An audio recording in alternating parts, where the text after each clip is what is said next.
I will go ahead and make an introduction. I know that many of you have been on some of our additional or some of our earlier sessions with Dr. Huff, but this is our third out of our 4 series of webinars, really on taking care of the people that take care of their schools and their districts. So it's been really insightful and really rewarding for me to get to listen to Dr. Huff, and it's been great for us to be able to connect him with you all. So my name is Lindsay Capsa. I work here on ClassTag, and really that's all we wanted to do as part of this webinar is just to be able to connect you guys with Dr. Huff, who has 19 years in the education industry and shares some really great tips and stories on, you know, his experiences teaching, being a principal, as a superintendent, and lots of really great takeaways. So, you know, we are all just so excited to be here again and get to listen to him, and we appreciate him sharing with us. So I will turn it over to him. And Dr. Huff, thank you for being here. We appreciate it.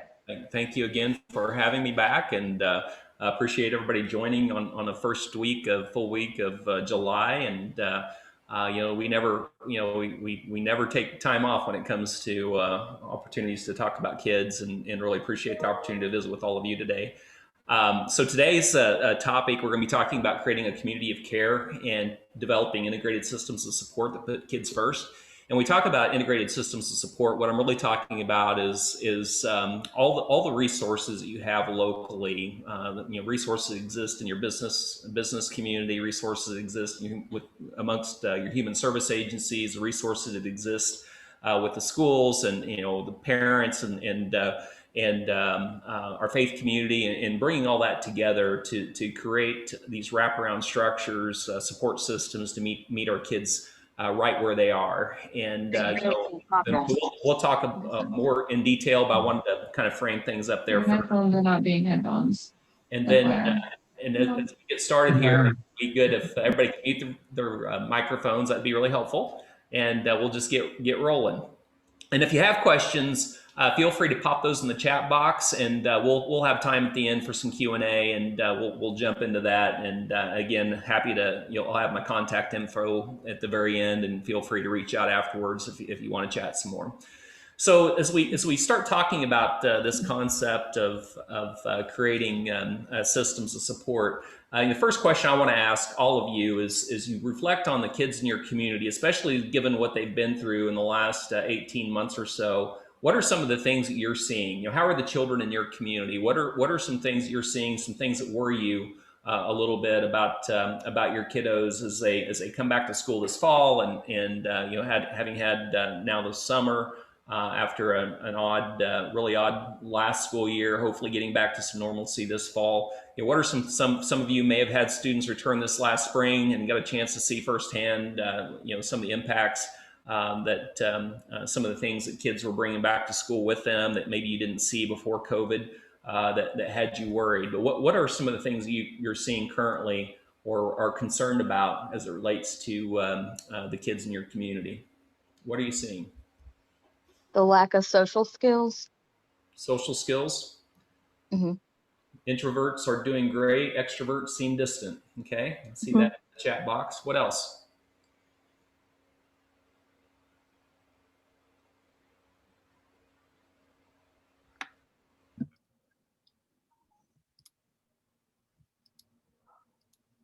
You think your highest risk kids, and here we go, need to reset classroom norms and expectations. So getting back in the groove of that.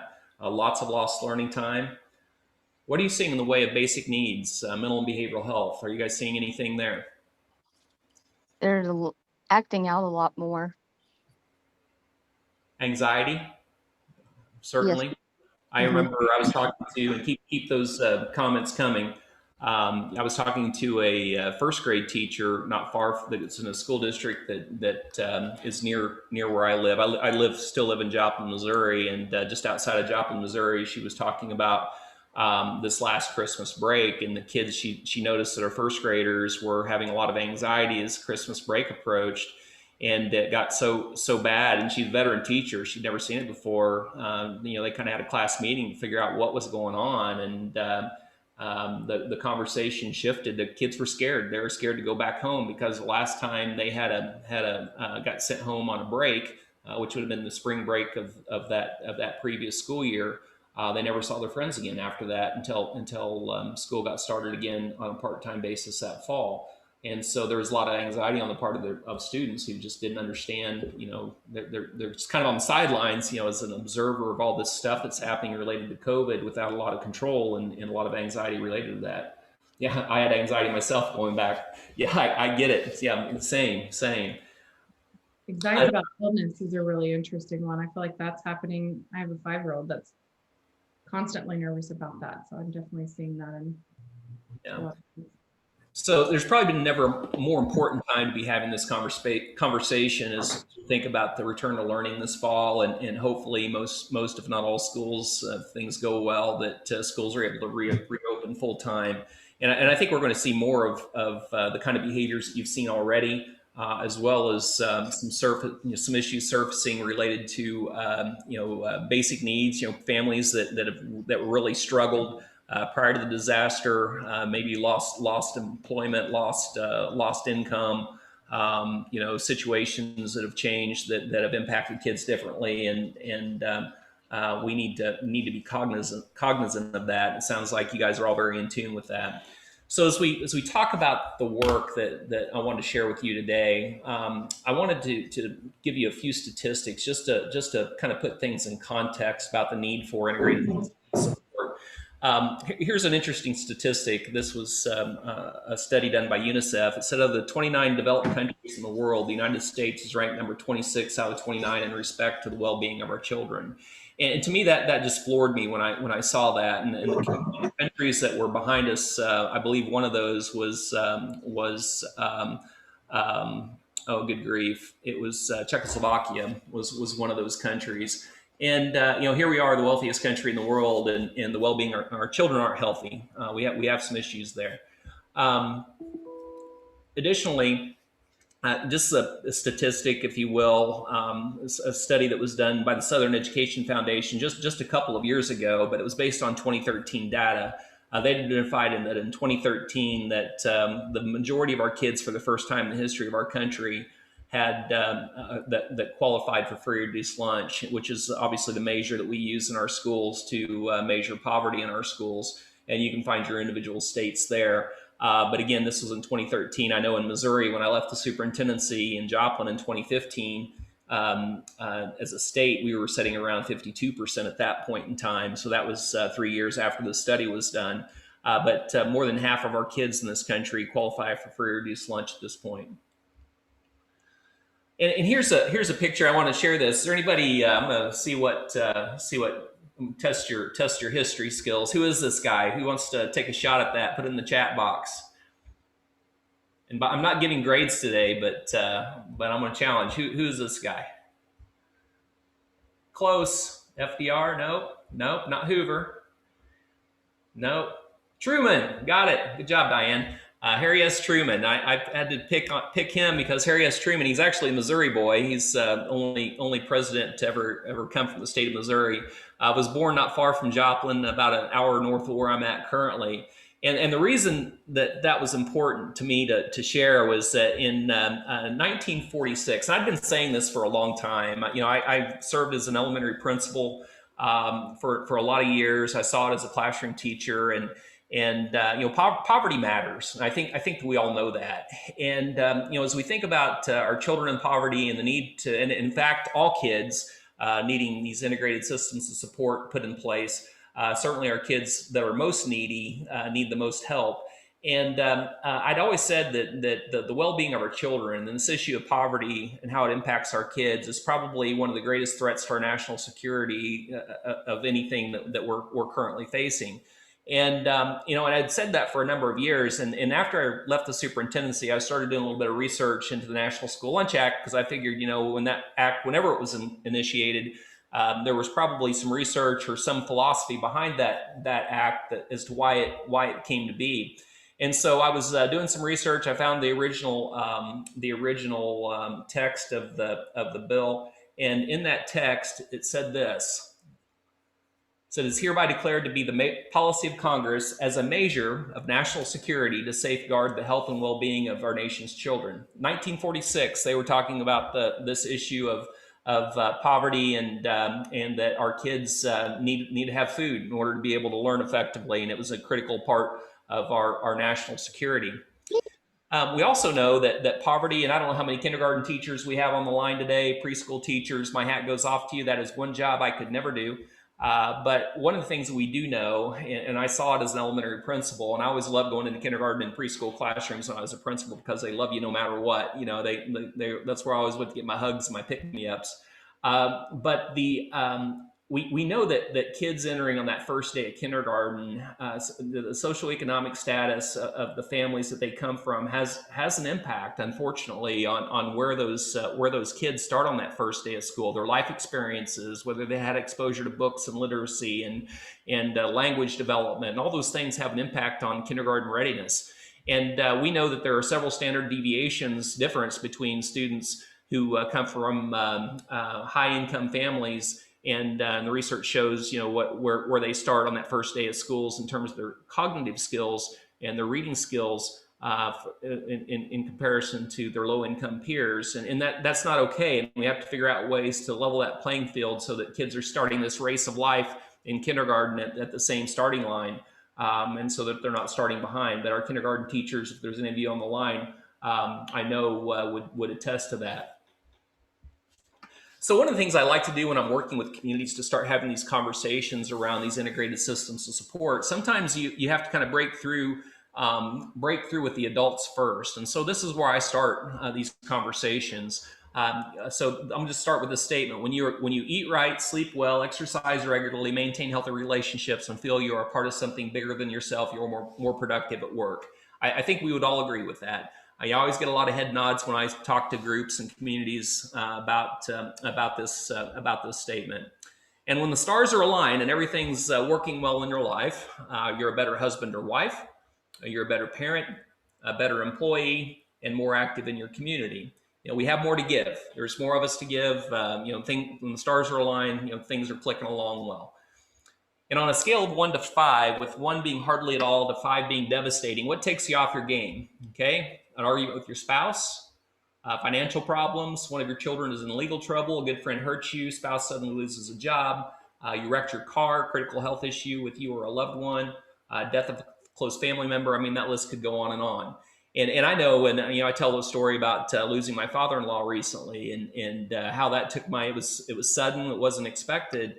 And that it took my whole family, and still at times takes our family off takes me off my game. It's hard to focus on work when you're worried about your mother-in-law, and you're thinking about the loss, and you're worried about your 3 kids who are really close to their grandpa, and how to have those conversations with them, to coach them.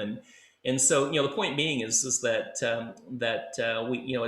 we struggle with that sometimes. And I remember one time I had a staff member that came to me, and she was sharing with me how she was struggling at home and had some things going on. I was aware of it, and she was apologetic. She's like, CJ, I'm sorry I can't give you 100% at work. And I'm like, well, I know it's okay. You got a lot going on. And she felt really bad. And she goes, I know I've got this project due, and I don't know that I'm going to get it done. And I'm sorry I can't give you 100%. I said, well, what can you give me? And she said, I can probably give you 20 or 30% of myself right now. And I said, give me 100% of that. Just give me what you've got, and we'll take care of you and make sure this project gets done. And that's what we do. As caring adults, that's what we do for people when people are struggling. And the point being is that we all know this, our personal well-being is closely tied to our productivity at work and at home and in our personal lives. And so it's important to keep that in mind. So the point I try to make when I'm working with communities and having these conversations is that life happens. We know that, and we deal with that, but we sometimes forget that life happens to our kids too.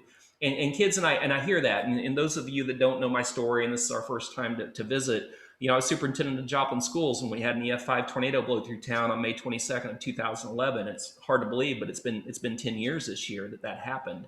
And I remember even at that time how people talked about how resilient our kids were, just the unbelievable amount of resiliency that they had. They seemed to be not affected by that disaster. But the reality of it was they were, and life happened in a big way to our community, and our kids were impacted as greatly as adults were, if not more so. And kids are resilient and they do bounce back, but we have to be cognizant of the fact that they do need our love and care and support regardless of the circumstances that they're facing at that time. So as I talk about that thinking, and I flip the switch a little bit and say, okay, let's talk about our kids for a bit.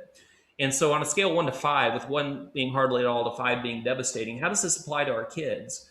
And, for example, I don't have a good friend. On a 1 to 5 scale, how does that impact kids? I saw my mom's boyfriend hit her last night. I'm hungry. I slept on the floor last night. My mom hit me because I spilled her drink this morning. My shoes don't fit. I got high last night. I'm pregnant. My tooth hurts really bad. I was taken to foster care. I mean, these things happen in every community across the country at any given moment.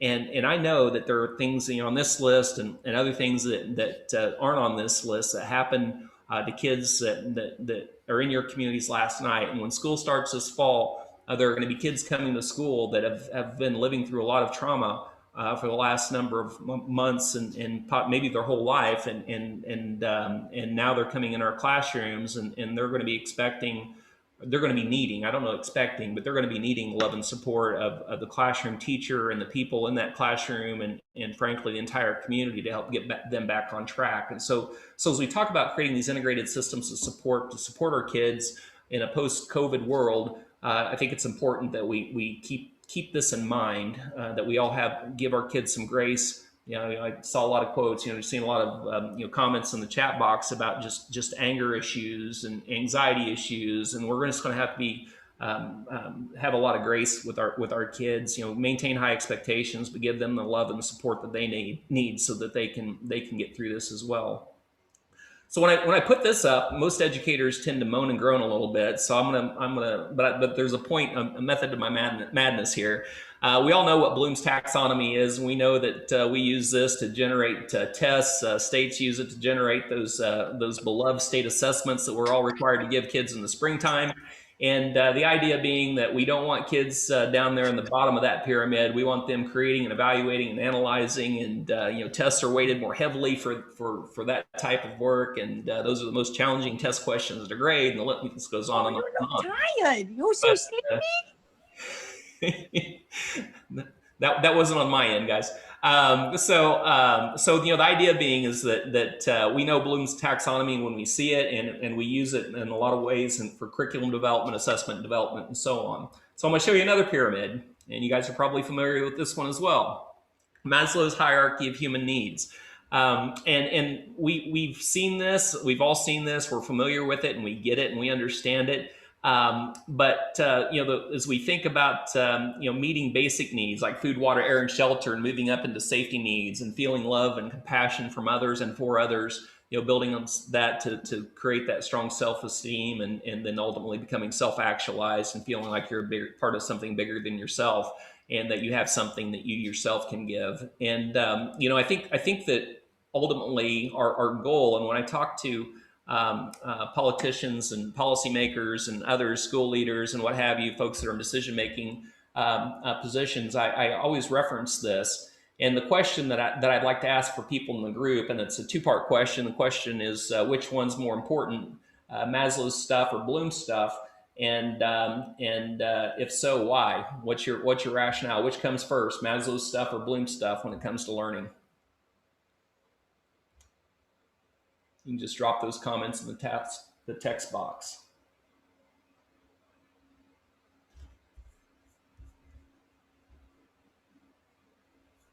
Absolutely. We know this. As educators, we know this. Maslow's stuff matters.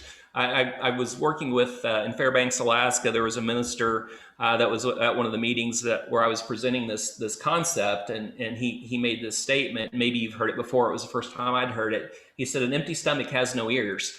In essence, if you're hungry, you're not going to listen. And I think we as adults, at least I can. I can't speak for everybody, but I know at least in my case, if I'm hungry, there's not a whole lot happening. So I can go to the fridge and get something to eat. But we have so many kids in our communities that don't have that choice, and they come to school hungry, and yet we expect them to learn. And so when I have this conversation with school leaders and community leaders and politicians, I don't know if you can see my cursor or not, but there's a huge disconnect between when we look at this concept of self-actualization. We want kids to perform. I think that's where our common ground is. I think we all, regardless of your politics, regardless of your personal beliefs, whatever, I think we all would love it if we're all working towards and want for our kids to be able to reach those highest levels of esteem and self-actualization. We want kids to be there. The disconnect is how we get there.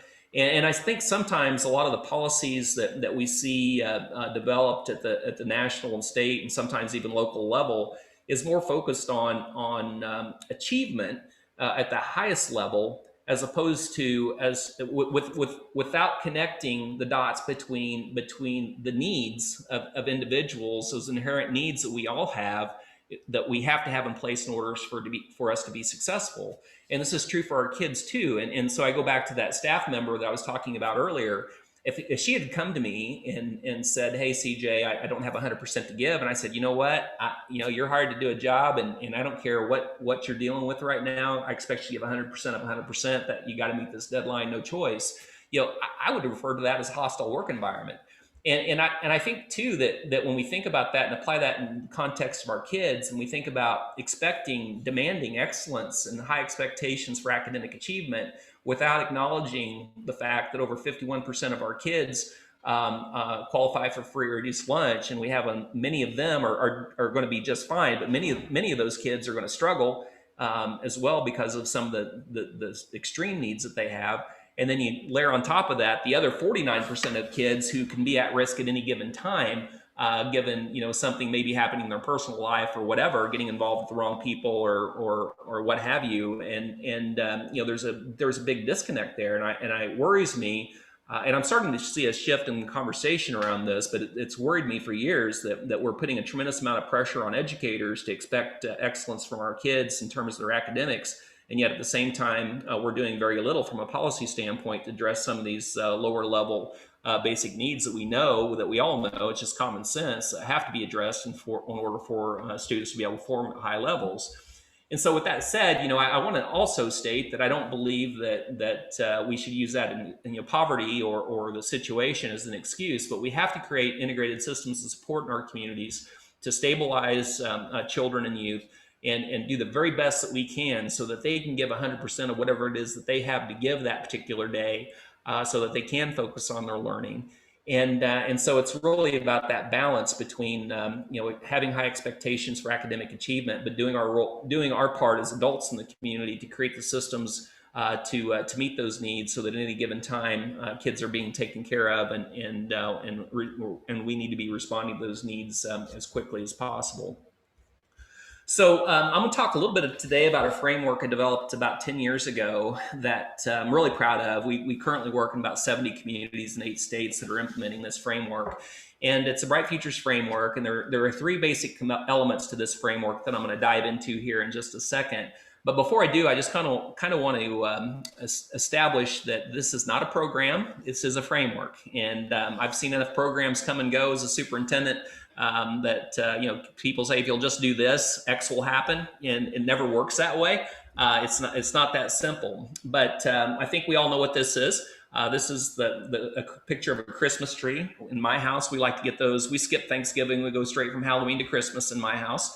And so I get the Christmas tree out every year, and we decorate that tree. But we all, if you put up a Christmas tree, I'll ask you this question, and you can put this in the chat box as well. What makes your Christmas tree different than mine? We all know one when we see it, but what makes yours different than mine?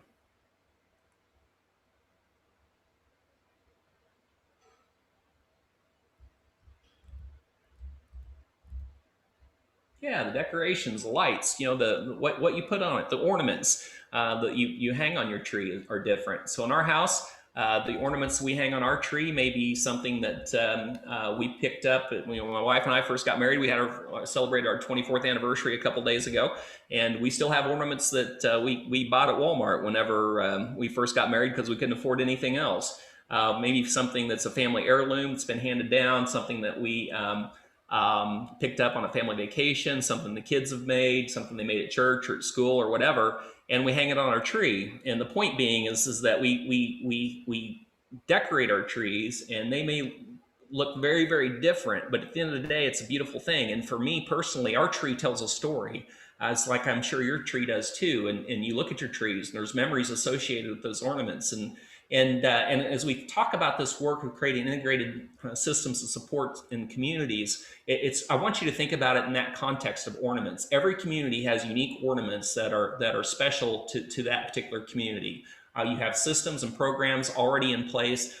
You have resources, unique resources. You'll hear me talk about time, talent, and treasure. That are special ornaments that make your community very different than other communities. And the idea of this framework is to bring all the ornaments that we have together in our community, hang them on a tree. Let's create something beautiful together for our kids. And so when we think about creating integrated systems of support, I want you to think about it in the context of a framework. So the Bright Futures model begins with this idea of creating synergy, and it's really getting people to work together to create positive change for children in our communities. And the idea of synergy, it's a science term. I'm a science geek. I love teaching science when I was a classroom teacher, and loved it when I was a student. But synergy is defined as the interaction of elements that, when combined, produce a total effect that is greater than the sum of the individual elements. And examples of that in the science world. So if you have sulfur, charcoal, and saltpeter, and you mix them up in the right proportions, can anybody tell me what you get? Any science teachers out there?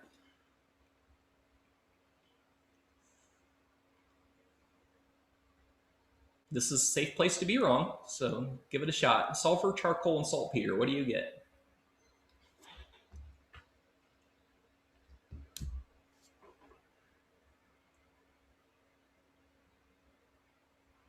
Ah, there we go. Diane.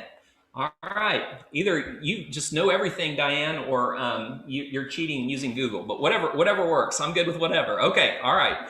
So Diane got first place again. So sulfur, charcoal, and saltpeter, when you mix them together in the appropriate proportions, you get, she teaches science. Well, that makes sense. You get gunpowder or explosives. And the idea of the work that we do in Bright Futures is really taking the inner elements of time, talent, and treasure that exist in every community to create explosive engagement, bringing your community together, bringing the human service agencies, aligning the stars there, bringing the ornaments that your business community has that they can bring to the table, your faith community, what they can bring to the table, and certainly building on the strengths of your parents as well, and what they have to bring to the table to support our kids. And so the reason a framework is important is I talk about this idea that this work is a framework because the DNA of your community and all the people that are represented on this call today, the DNA of every one of your communities is different. And that's based on a lot of things, the relationships that currently exist in your community, the leadership that exists in your community, the culture of your community comes into play, traditions, the local economy, workforce demands, the values of your community, the needs of your community, the resources that currently exist, the history. We do a lot of work in Little Rock, Arkansas, tremendous amount of history there that play very much into how we approach this work in Little Rock, Arkansas.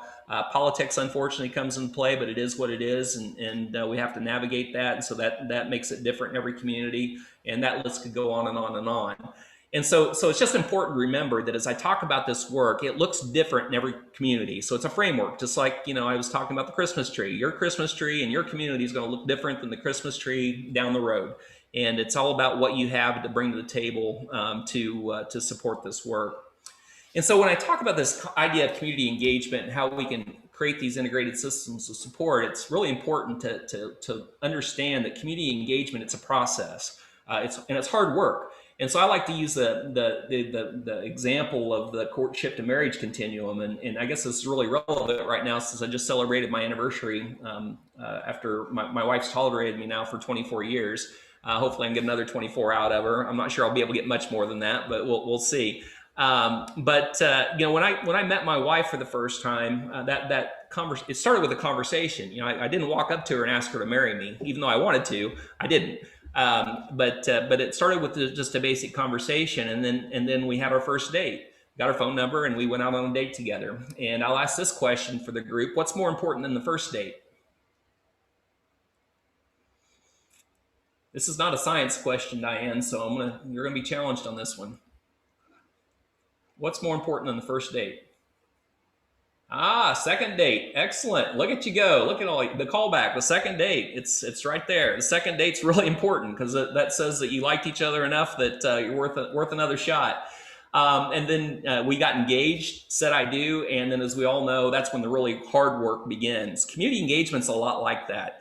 It starts with a conversation, and then it evolves into those quick wins, and then building of that relationship, and finally say, you know what, we need to all work together to create positive change for our kids. And then suddenly you realize that once you start working together, it's really hard work.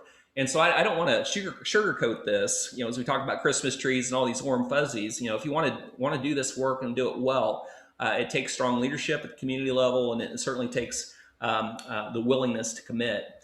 And so I'm going to ask this question: what makes a marriage work? Throw out some adjectives. What makes a marriage work?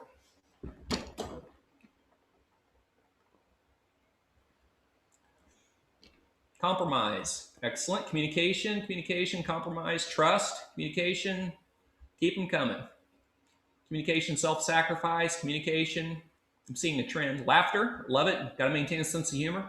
Understanding. Keep going. You guys are doing great. You guys are experts. Compassion. Support one another's interests.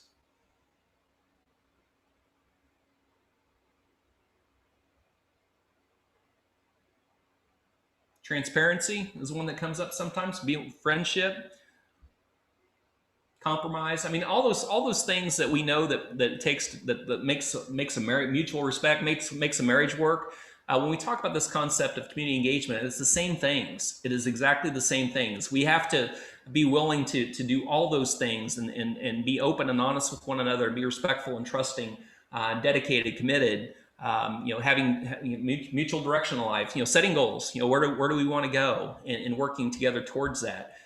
This idea of community engagement, how we can create these integrated systems of support, starts there. And you have to have communities that are willing to have those difficult conversations that need to be had from time to time, and understanding that sometimes we're not always going to agree, but we find compromise, and we work together and trust one another, and understand that we're all in this together, working towards a common goal. The connection, though, typically in our school systems, and I'm going to dive into some strategies here in just a bit, the connection that we usually see as it looks at the community level, the disconnect that exists between the K-12 education and local workforce development initiatives. We all want the same thing. I think in K-12 education, what we're trying to do is, speaking as a K-12 educator, we want to raise kids, help kids learn and grow, and ultimately graduate from high school and go on and find, whether it's a college or career, go on and find meaningful employment, start a family, and give back to the community, and be valuable members of our community. I mean, we want that. And then when you look at the work of chambers of commerce, business and industry, other employers in the community, as they start working on these workforce development initiatives in the community, they want the same thing. Again, I think we all have common ground, but very seldom do you see K-12 connect in a meaningful way with what needs to be happening, with what's happening in workforce development, in the workforce development world. And unfortunately, and I've been in these conversations, in many cases, a lot of communities don't see, they may see it, but they don't know how to connect it. How the K-12 education system is a part of that employment pipeline, that we all have to be working together to create those types of opportunities for kids. So this work that I'm talking about today is really moving from a disconnected system where that are operating on parallel tracks but aren't connected, to one that looks more like this, that looks at workforce and economic development initiatives embedded and connected to K-12 education. And so creating service learning opportunities together, apprenticeships, more apprenticeships for kids, mentoring, meeting those basic needs, soft skills development, creating tutoring programs for kids, working together to build capacity and developing strategic partnerships, bringing relevancy to the classroom. All these things are really important. And these are conversations that our broader community needs to be having around how we can support one another, support our educators, and better understand what's happening in the classroom. And as well as supporting the kids, and how this all kind of connects together, so that we can kind of get to that same end game that we all want to get to, which is raising kids that can go on and support a family and hold a job and afford health care and all those things that we know are important. So as we look at the Bright Futures framework that we've established, there's really three entry points that we talk about when we talk about engaging our community in a meaningful way. The first one is creating communication and resource structures to meet any child's basic needs within 24 hours. The second is building community capacity, both in terms of resource and leadership, to improve problem-solving capabilities to address the greater challenges faced by today's youth. And the third, which is near and dear to my heart, and I'll be actually doing an entire webinar on this in a couple weeks for ClassTag that I'm excited to do, provide service learning opportunities to provide students and teachers curriculum-based hands-on service experiences to grow generations of service-minded citizens. And so I'm going to jump into each of these three pillars of the framework, if you will. The first, creating communication and resource structures to meet any child's basic needs within 24 hours. The way we recommend going about that is, number one, going out to existing community resources first. You have human service agencies and you have individuals, you have faith-based partners, you have other organizations, people that have kind of a little niche of things that they do for kids in the community. And we want to add value to the work that's going on there. There's some really great stuff happening in all our communities, but the disconnect there is that we don't often in the school business have a good sense of what all those resources are, and we're even worse about connecting those resources quickly to meet kids' needs where they are. And so we got to, somebody mentioned multiple times about the need for communication as a part of this marriage. We have to create communication structures internally within our communities to get those resources to our kids quickly that currently exist out there. Now, again, keep in mind, the goal is to always meet those needs within 24 hours. That's always a challenge. So meeting those needs within 24 hours, if they can't do it through existing community resources at that level, the fallback position that we recommend is going to social media. And so every community that we work with, we work to establish a Bright Futures Facebook page. So we have, so right now we're working in Forest City, Arkansas. And so we're working with them to set up their Bright Futures Forest City Facebook page. And they'll be kicking that off this fall. But the importance of this is that if the existing community resources can't meet that need quickly, that we take that message of that need out to the broader community. And what we know is that there are good people in our community that represent all levels of the socioeconomic spectrum that have resources. They have treasure, time, talent, and treasure that they have to give. It may be a mattress that they're not using that's being stored in a garage, or it may be I remember a story about a young lady that was going home on a Friday night.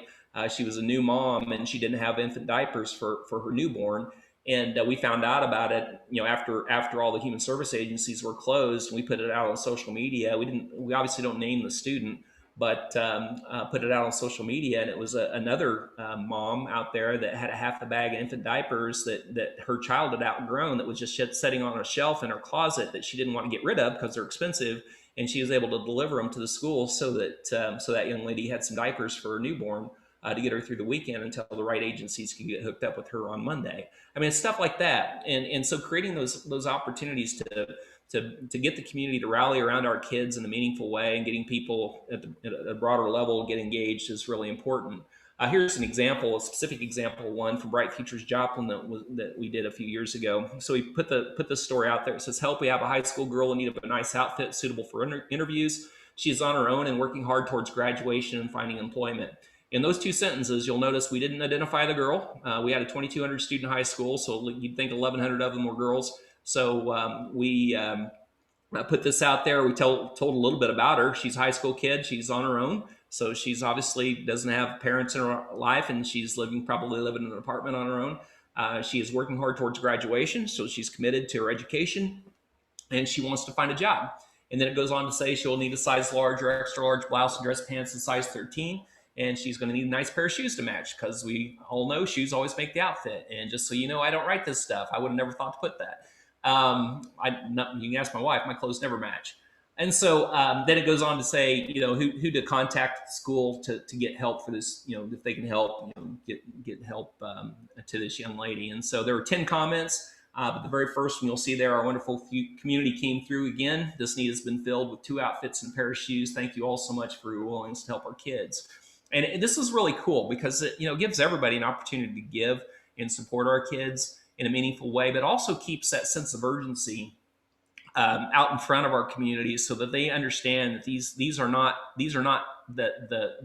this is not unusual for these types of situations to present themselves.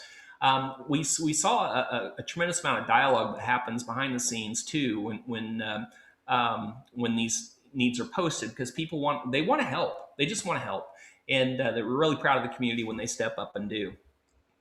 Here's an example of one, I wanted to show this one because this is an example of what happens when a community has to create a new ornament. They realize they don't have an ornament in their community that they need, and so there was a need posted. And I'm not a huge expert on social media, but they tell me this is pretty impressive for a single post in a small community. There were 525 reactions to this post and 66 shares. And so the story. If we're educators, we've seen this before. It's just, it happens more often than not where you have kids come to school with shoes that they've outgrown and parents can't afford, new shoes. In this small community, Carl Junction, Missouri, just outside of Joplin, they made this post, and you can see the outcome of that. Kid got new shoes and made the comment he didn't realize how big his feet were until he got new shoes. And you can see that shoe on the left, or on his left, is a lot bigger than the shoe on the right, and his toes on his right are coming outside, outside of his shoes. But what happened is that as the community was having this, address the need, there was a broader community conversation happening about, why is this happening here? This shouldn't happen in Carl Junction.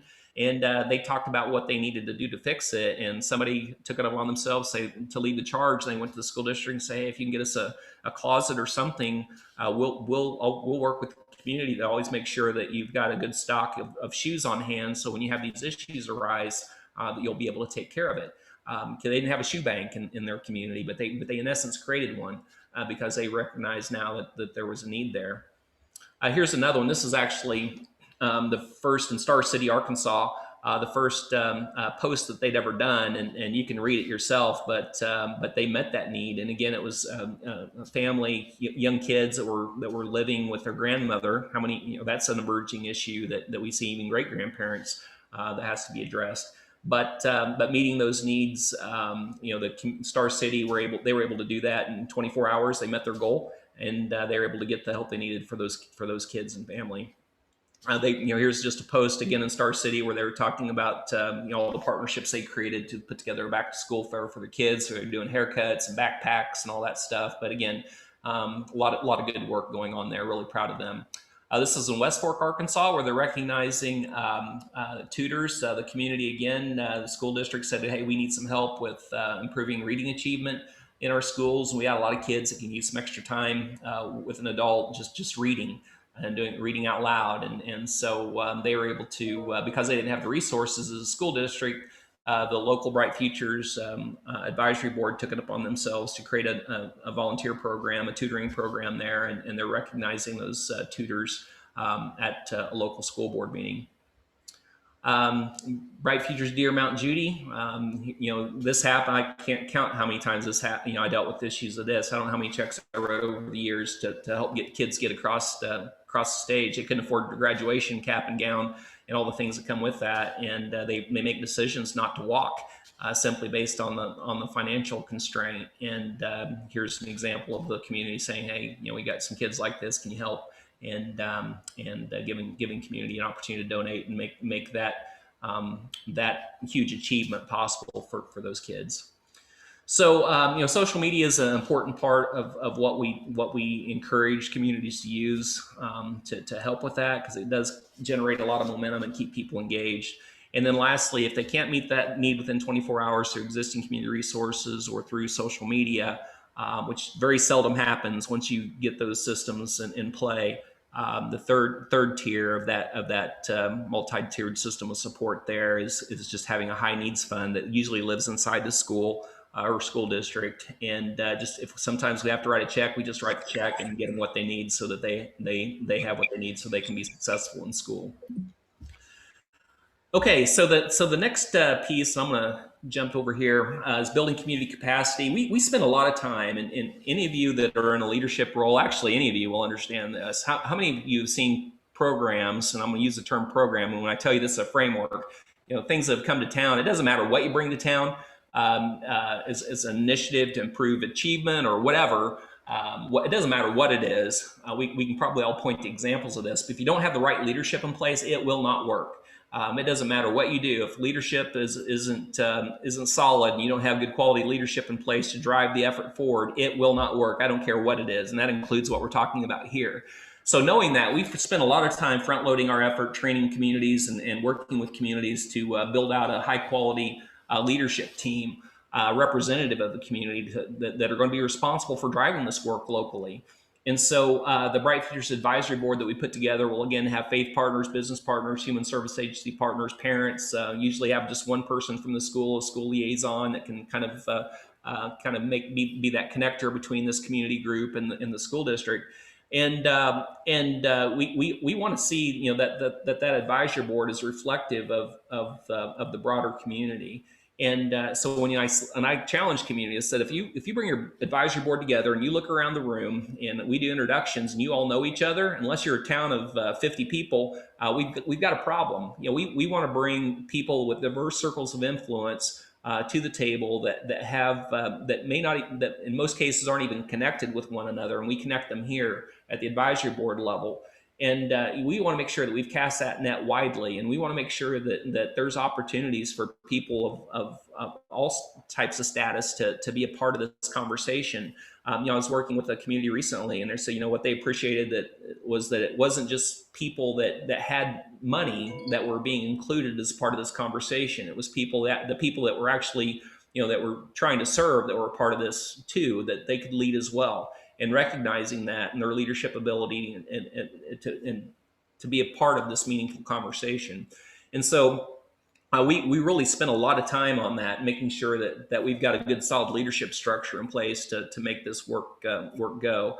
So the advisory board at the local district level or local community level is important to put together. That usually consists of 12 to 15 people that represent, again, those diverse circles of influence. And then, as I gave that example earlier about the DNA of every community being different, even within a community. So if you're a community with multiple schools, I had 13 elementary schools, 3 middle schools, a technical school, and a high school. I will tell you that every single one of those buildings had a unique DNA in the sense that they had different challenges, different resources, a different feel. The culture in each one of those buildings were different.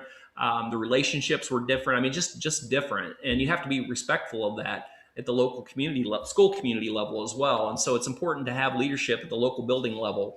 And so Bright Futures Councils is a part of that. And they kind of look like our advisory board, except at the school level. But we like to really include students to get student voice at that local school level, engaged in this work and having conversations about problem solving some of the issues that they're seeing at the local school level. And obviously parents and more staff members and your faith community, business community, human service agencies, just making sure you have good representation at the Bright Futures Council level. And as I mentioned, the right plan, it's destined to fail without the right leadership. So I can't stress that enough. We've got to make sure the leadership's in place to make this stuff go. It doesn't matter what you bring to town, whether it's this or something else. Leadership matters, and I think we all recognize that. So I'm going to slip through here quickly because I'm going to run out of time. But certainly reach out to me if you have specific questions related to that. One of my favorite stories, so I was talking about site councils a minute ago, and the importance of having those Bright Futures councils in place and how schools can tackle their own unique challenges when they bring that community together to create these systems of support. So when I was superintendent in Joplin it was in 2011, actually. This was before our tornado that hit May of 2011. So this is January 2011. I was asked to come over to Emerson Elementary School, which is a high needs school in my district. About 90 some odd percent of my kids in that particular building lived in poverty. Tremendous amount of diversity in that school. Small school, so only 230 kids, kindergarten through fifth grade, but it was in a very, very impoverished part of my town. And I was going over for a check presentation. The Community Foundation of the Ozarks was bringing a check somewhere around $3,000 or so to donate to the snack pack program, which is a weekend backpack program for food insecure kids. And I walked into the gymnasium for this check presentation, and the media was there. There was we had 3 TV stations and a large regional radio station and a large regional newspaper in our community, so they were all there.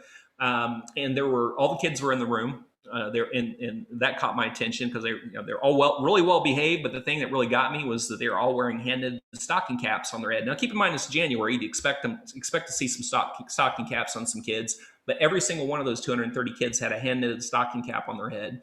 And so I asked one of the parents that was standing to my immediate left. I said, "What's up with all the stocking caps?" And she said, "Do you see those 2 ladies at the front of the room?" And so at the front of the room, up to my right, sitting in a couple folding chairs near the stage, there were two elderly ladies there. And she said, "Those 2 ladies serve on our Bright Futures Council here at Emerson Elementary." And then she told me the story. She backed up to Thanksgiving of the previous year when they had a site council meeting, a Bright Futures Council meeting, and they were talking about the needs of their kids going into the winter months. And hats, coats, and gloves are always an issue, especially in high poverty schools. And they were trying to figure out how they could get enough hats, coats, and gloves for all their kids. And those 2 ladies who represented a very impoverished Baptist church in that school community, who served as a faith-based representative for their church on that council, volunteered their time to hand knit 230 stocking caps and some scarves for every single kid in that school. And they did that between Thanksgiving and Christmas. And it was an amazing thing. Let me get the picture here. So this is what it looked like that day.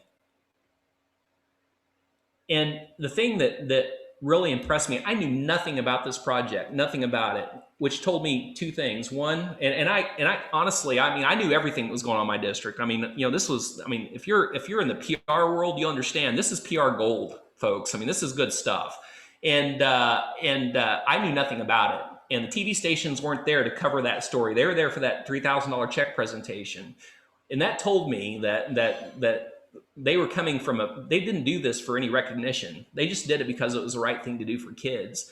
And I left that presentation because they gave that $3,000 check presentation. The kids were excited and they went wild. You know how kids are at the elementary level. They were excited about the $3,000. But you can see that these 2 young ladies on the right they're holding thank you cards. And they were there to recognize those 2 ladies for that contribution to them. And when they introduced those 2 ladies, you would have thought you thought Michael Jordan or somebody walked in the room. The roof came off that building.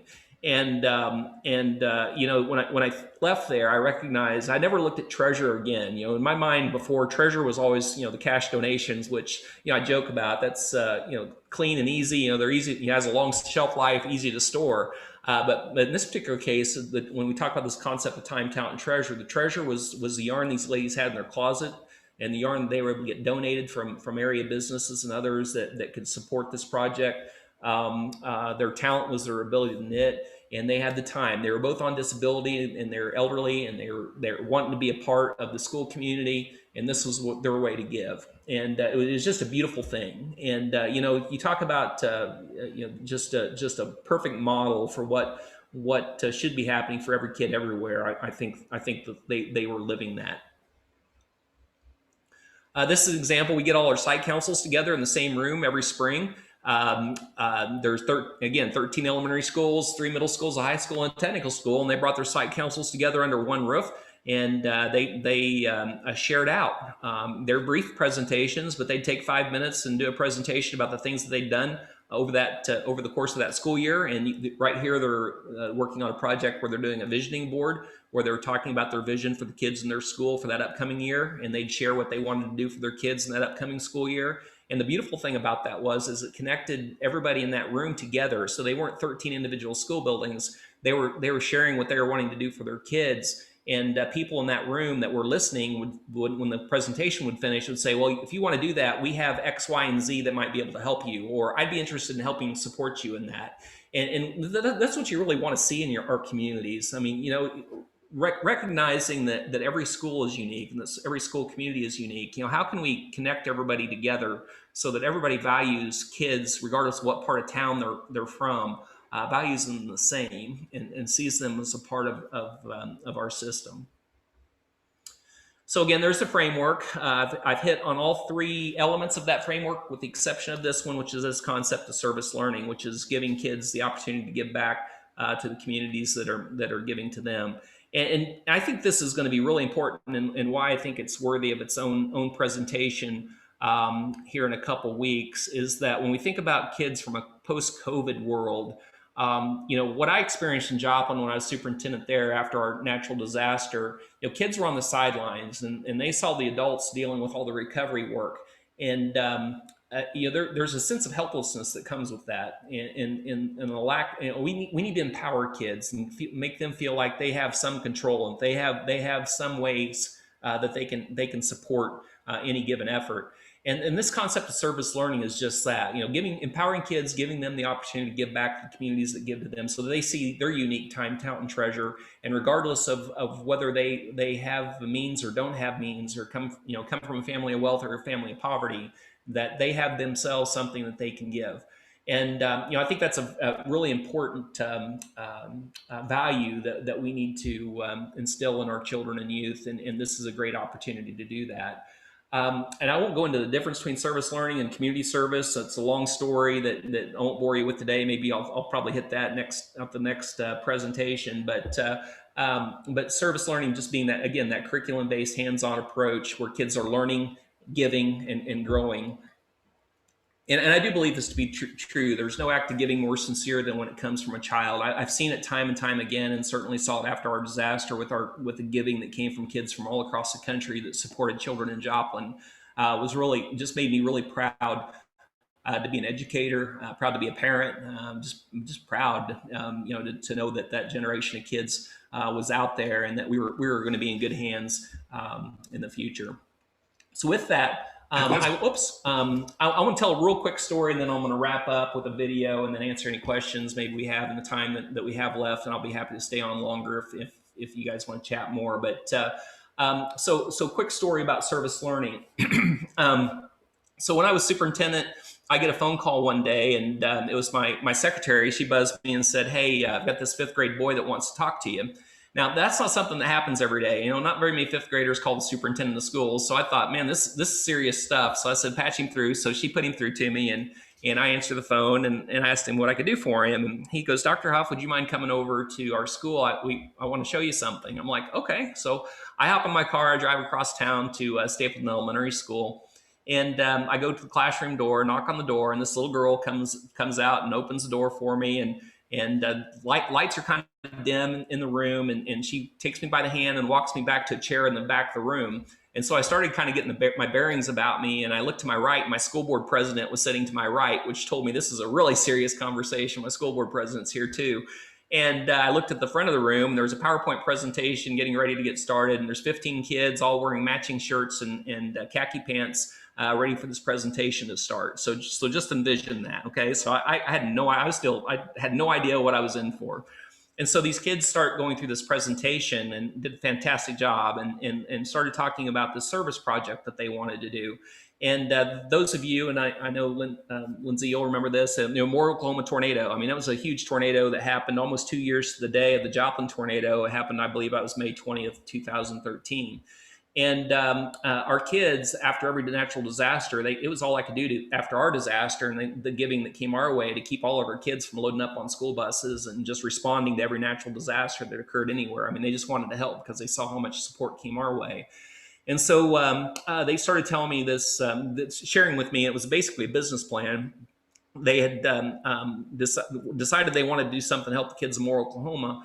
And they called the school principal down in Moore, Oklahoma at Plaza Towers Elementary School. And you may recall that was an elementary school that was destroyed by the disaster at the end of the school day. And there were 7 students who lost their lives just before they were to get on a school bus. And so the school had been destroyed, and kids had been relocated to a temporary school, and our kids certainly knew how that felt.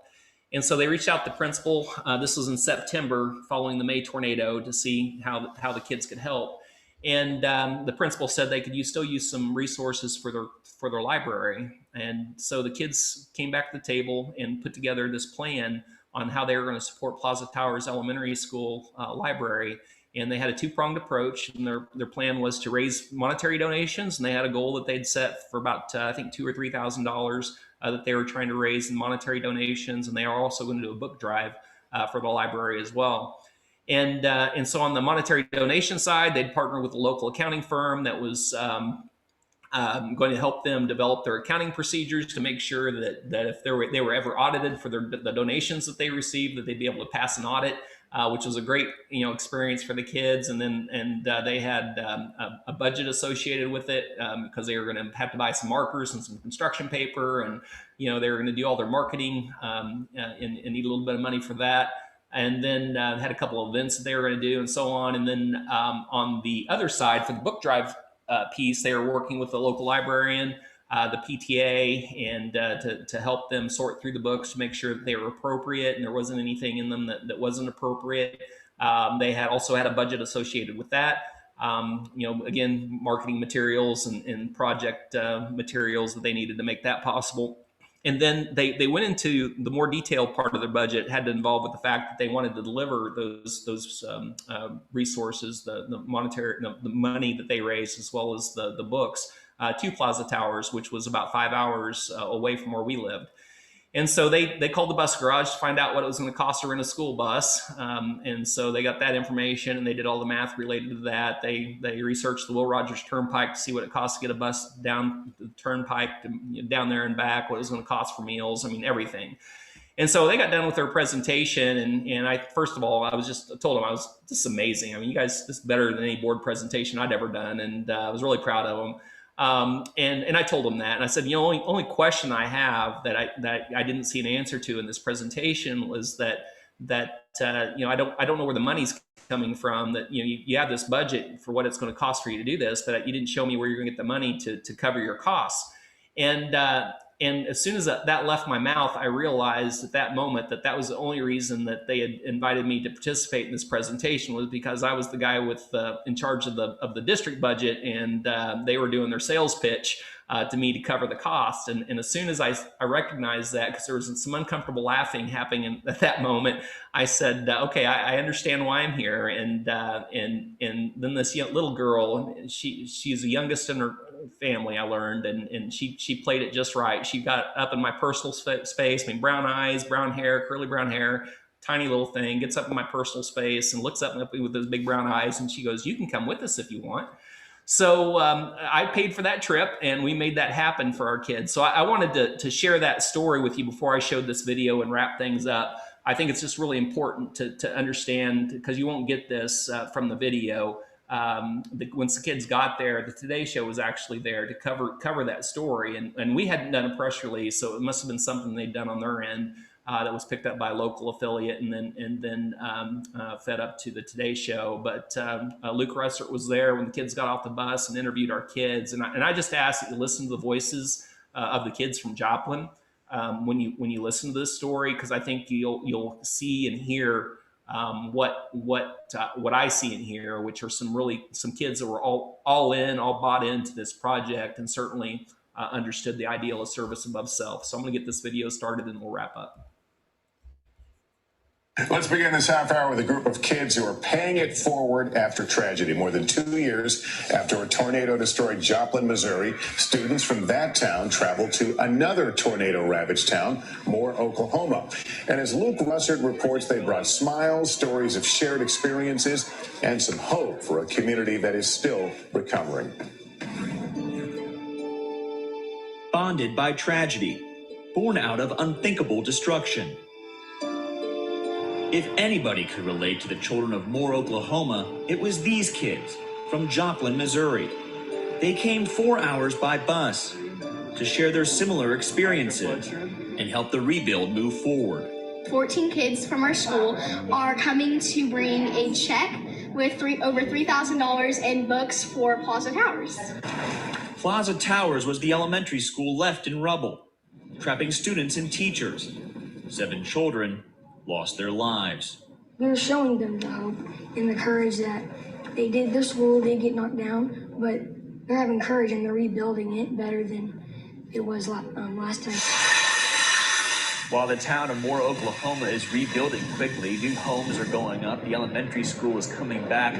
One thing that'll take a little bit longer to rebuild is a peace of mind. Kids still trying to get over the pain of all those who were lost. My friend, Sydney, she was in 3rd grade. I miss her so much. And she passed away? Yeah, it's really sad. While there are heavy hearts, it's going to be an honor to be able to visit with you at lunchtime. Principal Amy Simpson says support like this from fellow kids has helped her students.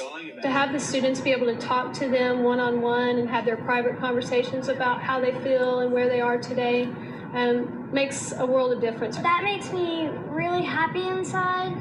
Like, they're helping us, and we hope that it encourages them and tells them that there really are people out there that care. Not only care, but also enjoy giving back. It feels amazing, even though we haven't even seen their faces until now. I mean, it just feels good to give, better to give than it is to receive. For today, Luke Russert, NBC News, Moore, Oklahoma. So at the end of the day, I want to share that video because I think that at the end of the day, when we think about the kind of kids we're trying to grow, in our communities and the responsibility that we have as adults to raise them the right way, that it's more than just the academic piece. There's the balance of the academics along with meeting those social, emotional, and basic needs of our kids. To give them that feeling of self-worth and empowering them and working with them to grow that generation of citizens. And my feeling is that if I could grow, every kid that comes through our doors for our schools to be able to have experiences like that group of kids had and to be able to give back to communities in the way that they gave, I think we're hitting the mark pretty closely in terms of what we're all trying to do and what the end game is for our education system. So I thank you all for taking some time out of your summer break to be a part of this discussion, and certainly appreciate ClassTag and their willingness to host me for this presentation. And we'll certainly open up the floor at this point. And I apologize, I've run a few minutes over, which is typical. And I'll open the floor for questions. And I'll be happy to stay on if anybody has any questions or wants to make some comments or discuss anything.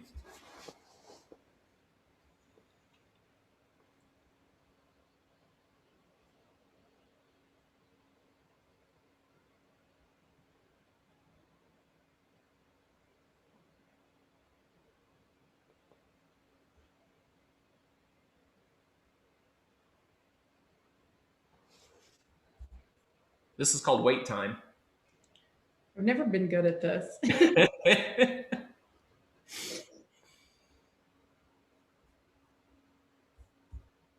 All right. Well, guys, you've got my contact information, so feel free. I'm easy to get a hold of. My email address is cj@cjhuff.com, and happy to visit further if anybody has any questions. Or otherwise, I'll be back in a couple weeks.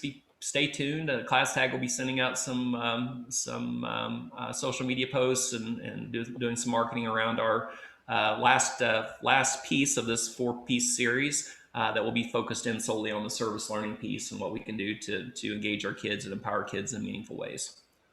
Right, Lindsay, back to you. Yeah, so we will see you all 2 weeks from today. Dr. Huff, that was amazing. Thank you. I'm a little quiet today. I didn't expect to cry on Facebook Live today. So I loved it though. Being from Oklahoma and hearing that story, it's pretty powerful. So thank you. You're welcome. All right. See you guys in a couple of weeks. Thank you. Bye-bye. Thank you.